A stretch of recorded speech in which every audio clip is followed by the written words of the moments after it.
Après le sud-est, direction le sud-ouest, précisément Jacquesville, les habitants de la ville expriment leur inquiétude et angoisse en raison de coupures intempestives d'électricité. L'une de nos équipes de reportage s'est rendue sur place et vous le verrez, face à l'ampleur de la situation, les populations ne savent plus où donner de la tête. Elles se sont confiées à Nadia Eidja et Fulgence Tissiédou. Jacquesville et son potentiel naturel. Avec sa plage, son plan d'eau lagunaire et son lac, Jacquesville invite au repos et à l'évasion. Dans les hôtels, les visiteurs venus d'Abidjan et des villes environnantes profitent de la générosité de la nature. Mais derrière ce décor, une triste réalité. La ville vit au rythme des coupures intempestives pesant sur les investissements des acteurs du tourisme. Il y a énormément de coupures, c'est pourquoi nous avons 2 groupes électrogènes. Et bien évidemment, ça a un impact sur nous, notre budget. C'est une perte que l'on a qui est vraiment importante dans le mois et dans l'année. Mais on est obligé d'avoir des groupes électrogènes. 2 groupes électrogènes acquis par cet hôtel de 84 chambres. Des dépenses supplémentaires et des pertes pour les acteurs du tourisme qui ont en plus du mal à alimenter leurs appareils. On a des frigos. On ne peut pas glacer les boissons, ça nous fait perdre. Souvent, tu arrives à la station, il n'y a pas de gasoil ni d'essence. Donc, tu es obligé d'aller chez les petits vendeurs, le prix est flamme. Au sein de la population, l'angoisse est permanente quand on sait que le coucher du soleil pourrait plonger la ville dans une obscurité totale. C'est un calvaire ici à Jacquesville. La population même s'est habituée à s'octroyer des groupes électrogènes et des énergies solaires. Il y a des coupures. On ne peut pas émettre des appels, on ne peut pas recevoir et pendant des heures.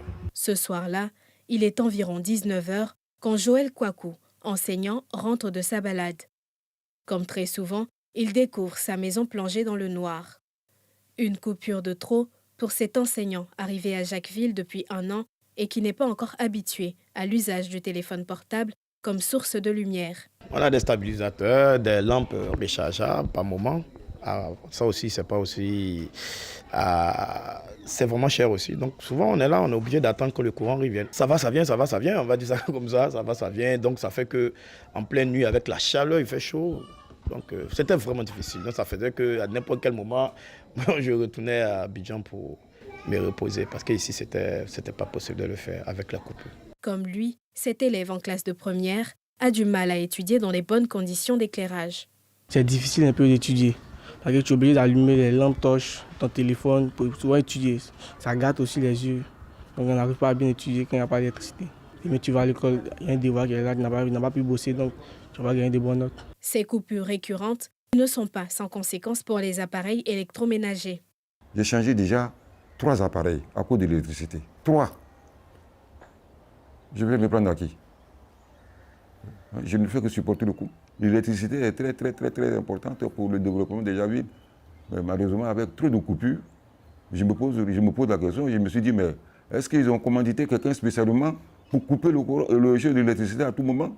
Mais si c'est là, il fait bien son travail. On peut nous couper l'électricité même 2 fois dans la journée. Si nous avons eu la chance, dans la semaine, on peut nous couper au moins 4 fois dans la semaine. Il appelle les autorités compétentes à se pencher sur la question. À en croire les témoignages, les coupures d'électricité ont toujours existé à Jacquesville, mais elles se sont accentuées au cours de ces dernières années. Au sein de la ville, les spéculations pour comprendre les raisons de ces coupures intempestives vont bon train. On espère tout de même bénéficier d'une solution viable de la part de la compagnie ivoirienne d'électricité pour un réel développement de cette ville touristique.